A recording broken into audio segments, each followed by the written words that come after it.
আপনাদের সামনে কথা বলার ইচ্ছা করেছি, তা যেন আপনাদের সামনে তুলে ধরতে পারি। আল্লাহ আমাকে তৌফিক দান করুন, আমিন। পাশাপাশি আমি আমাকে নিজকে সহ আপনাদের সকলকে নসিহা করব। আজকের এই ঈদুল আজহার খুতবার মধ্যে আমি যে বিষয়টি তুলে ধরতে চাচ্ছি সেটা যেন আপনাদের সামনে স্পষ্ট করতে পারি এবং সেটার আলোকে আমাদের জীবন যেন আমরা গড়তে পারি। আল্লাহ আমাকে তৌফিক দান করুন, আমিন। শারীরিক মানুষদের আমরা যে আমল করতে যাচ্ছি, এই যে দরকার সালাত আদায় করলাম, একটু পরে আমরা আল্লাহ রাব্বুল আলামিনের দেয়া নেয়ামত পশু আমরা জবাই করব। আমাদের এই আমলগুলো দুটি ভাগে বিভক্ত। একটি হচ্ছে শারীরিক আমল, আরেকটি হচ্ছে আন্তরিক আমল।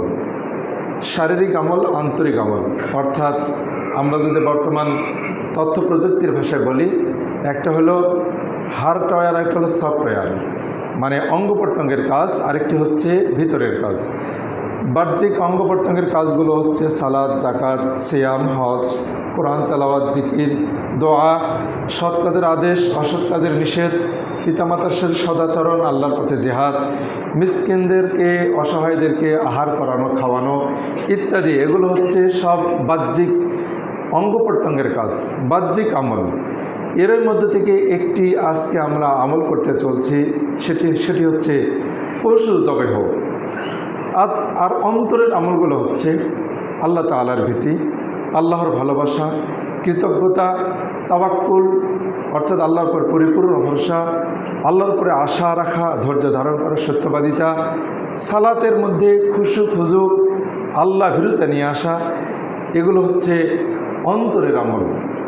বাহ্যিক আমলগুলোর মধ্যে কোনোটি ফরজ, কোনোটি ওয়াজিব, কোনোটি সুন্নাহ মুআক্কাদা, কোনোটি মুস্তাহাব, এ ধরনের বহু রকমের ভাগ রয়েছে।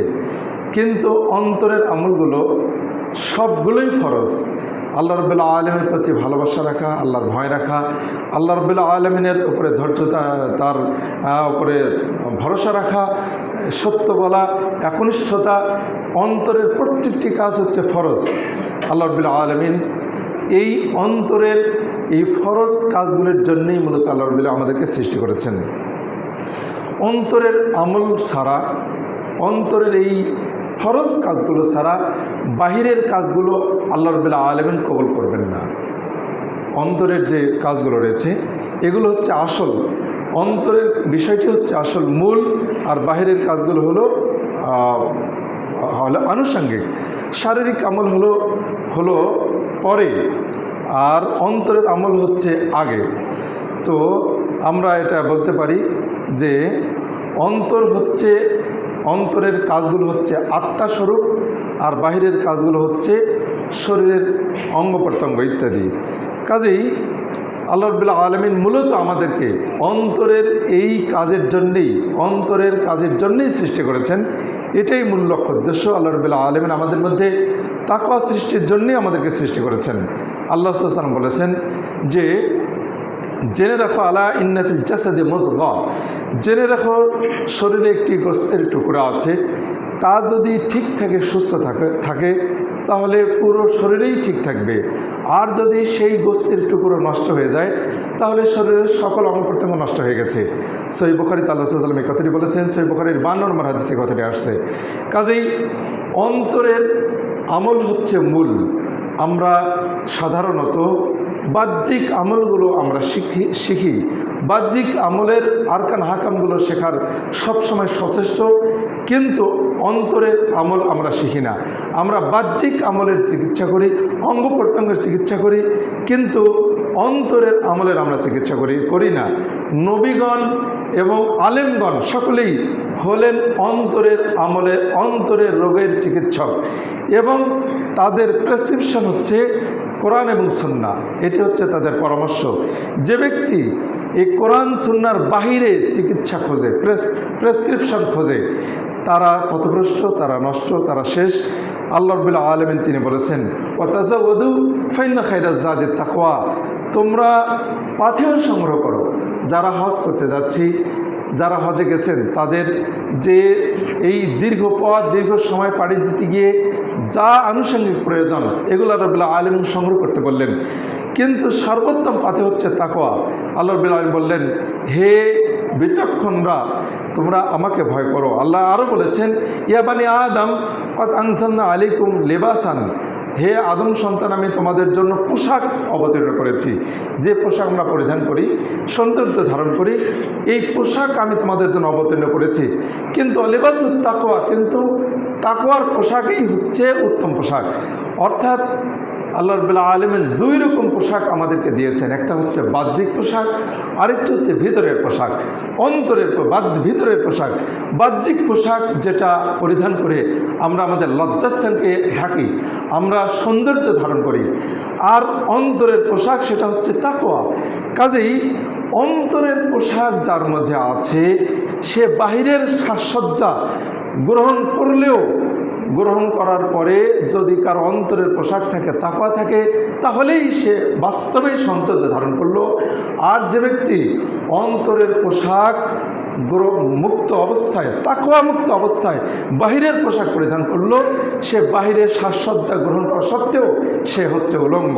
আল্লাহ রাব্বুল আলামিন তিনি এটাই বললেন যে তোমরা তাকওয়ার পোশাক যেটা, সেই পোশাকেই হচ্ছে উত্তম পোশাক, এই পোশাকটাকে তোমরা পরিধান করো। আল্লাহ রাব্বুল আলামিন সেটাই তিনি আমাদেরকে বলেছেন, লা ইয়ানাল্লাহু লুহুমুহা ওয়ালা দিমাউহা। আজকে আমরা যে কোরবানি করতে যাচ্ছি, এই কোরবানির গোশত এবং রক্ত আল্লাহ রাব্বুল আলামিনের কাছে পৌঁছে না। আমরা যে বাহ্যিক অঙ্গ প্রত্যঙ্গের মাধ্যমে যে জবে করতে যাচ্ছি, খাসি করেছি, গরু করেছি, এগুলো জবে করছি, খাবো, খাওয়াবো, দান করব, ইত্যাদি অনেক কিছু করব, আল্লাহ রাব্বুল আলামিনের কাছে এগুলো কোনোটাই পৌঁছবে না। পৌঁছবে হচ্ছে অন্তরের পোশাক, সেটা হচ্ছে তাকওয়া। এটাই আল্লাহর কাছে পৌঁছবে। কাজেই সেই তাকওয়া যেন আমরা সৃষ্টি করতে পারি, সেই তাকওয়া যেন অর্জন করতে পারি আজকের এই কোরবানির মাধ্যমে। আল্লাহ রাব্বুল আমাদের সেই তৌফিক দান করুন, সকলে বলি আমিন। আমরা আজকের যে কোরবানি করতে যাচ্ছি, আমরা প্রত্যেকেই পারতপক্ষে নিজে জবাই করার চেষ্টা করব, কারোর মাধ্যমে নয়। এটাই হচ্ছে মূলত আজকের সুন্নাহ। এটা আল্লাহ রাব্বুল আলামিনের পক্ষ থেকে তার নবী ইব্রাহিম এবং আমাদের রাসূল সাল্লাল্লাহু আলাইহি ওয়াসাল্লামের সুন্নাহ, আমরা তারা যেমনটি নিজে করেছেন আমরা করব। ফালাম্মা তাল্লাহু লিল জাবিন, আল্লাহ রাব্বুল আলামিন সূরা সফফাতে বলেছেন, ইব্রাহিম আলাইহিস সালাম যখন তার ছেলেকে ইসমাইলকে শোয়ালেন জবাই করার জন্যে, এরপর আসলামা, দুজনে আত্মসমর্পণ করলেন। এরপর তিনি তাকে জবাই করলেন, কিন্তু জবাই তো হলো না। আল্লাহ রাব্বুল আলামিন জান্নাত থেকে একটি পশু পাঠিয়ে দিয়েছিলেন, সেটা জবাই হলো। তো যে এই যে আসলামা, তারা যে ইসলাম গ্রহণ করলেন, মানে আত্মসমর্পণ করলেন, সে আত্মসমর্পণ আজকে আমাদেরকে করতে হবে। এই আত্মসমর্পণ মূলত অন্তরের বিষয়, বাহ্যিক বিষয় নয়। আমরা যেন সেটা করতে পারি এবং সেই উদ্দেশ্যে যেন আজকে আমরা নিজ হাতে কোরবানি করতে পারি। কোরবানি করার সময় আমরা যে দোয়াগুলো পাঠের বিষয় রয়েছে, আল্লাহুম্মা হাযা আন্নী ওয়া আন আহলি বাইতি, হে আল্লাহ এটি আমার এবং আমার পরিবারের পক্ষ থেকে, হে আল্লাহ এটি কবুল করুন। এভাবে আমরা যাদের এই দোয়া জানা আছে আমরা এই দোয়া করব, যাদের জানা নেই আমরা এটা বলতে পারি। কমপক্ষে বিসমিল্লাহ আল্লাহু আকবার বলে আমরা জবাই করবো ইনশাআল্লাহ। এরপর আমরা এর গোশত আমরা অবশ্যই 3 ভাগে করার আবশ্যক নয়। আমরা নিজে খাওয়াবো এবং আত্মীয় স্বজনদেরকে খাওয়াবো, হাদিয়া যাদেরকে দাওয়াত দেব, এবং গরিব দুঃখীদেরকে দান করব। গরিবদেরকে, অসহায়দেরকে, যারা চায় না, এদেরকে দান করাটা এটা হলো আবশ্যক। আল্লাহ রাব্বুল আলামিন এটি নির্দেশ করেছেন যে তোমরা নিজে খাও, এবং যারা চায় না, বা যারা অল্পে তুষ্ট কিন্তু চরম অভাবী, এদেরকে তোমরা খাওয়াও, আল্লাহ রাব্বুল আলামিন নির্দেশ করেছেন। কাজে আমরা এই কাজটি করবো ইনশাআল্লাহ। আমরা যতটুকু পারি আজকে আমরা উদার নীতি গ্রহণ করব, সংকীর্ণতা গ্রহণ করব না।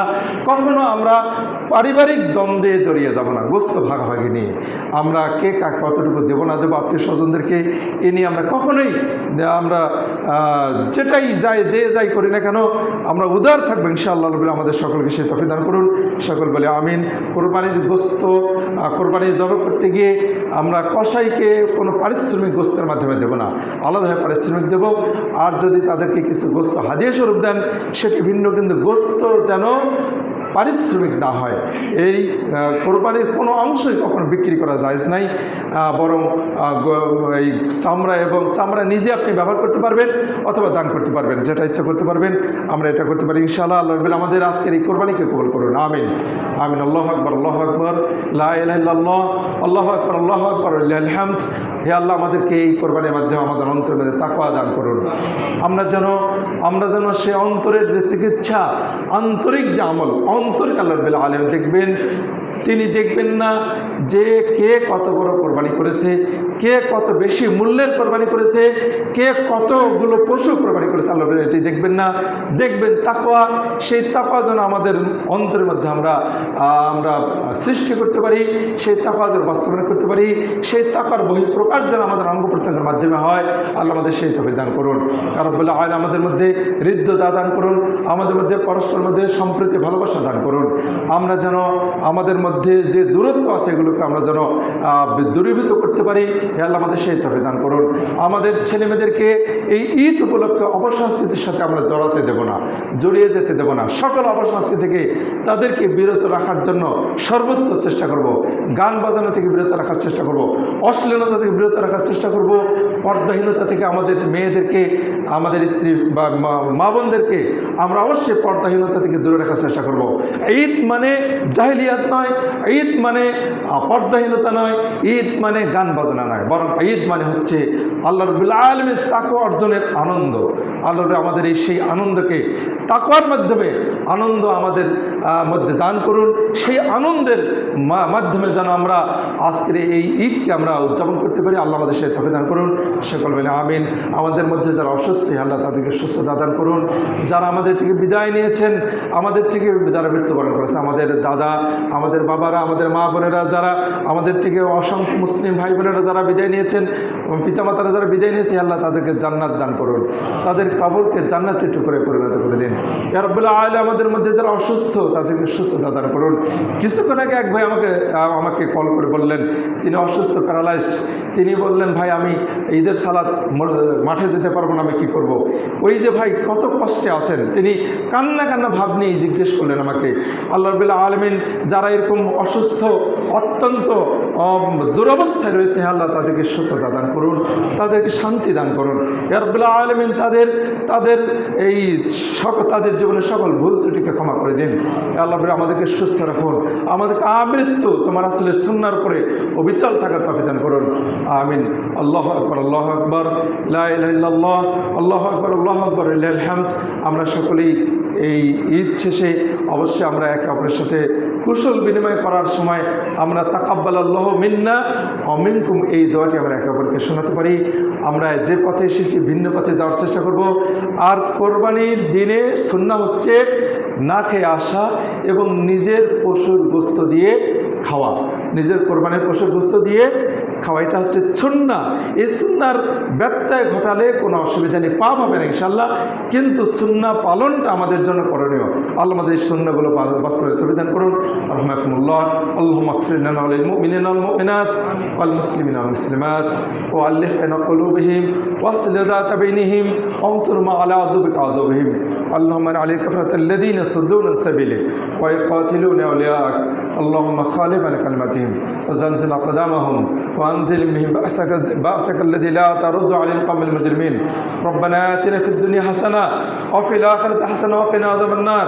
أعوذ بالبأس رب الناس اشف أنت الشافي لا شفاء إلا شفاءك شفاء لا يغادر سقما. رحمكم الله. إن لا أمركم بالعدل والإحسان وإيتاء ذي القربى وينهى عن الفحشاء والمنكر والبغي يعظكم لعلكم تذكرون. ولذكر الله تعالى وأولى وأجل وأتم أكبر. সময় একটু বেশি নিয়ে ফেললাম, দুঃখিত। আসসালামু আলাইকুম ওয়া রাহমাতুল্লাহি ওয়া বারাকাতুহু। তাকাব্বালাল্লাহু মিন্না ওয়া মিনকুম। আসসালামু আলাইকুম ওয়া রাহমাতুল্লাহ।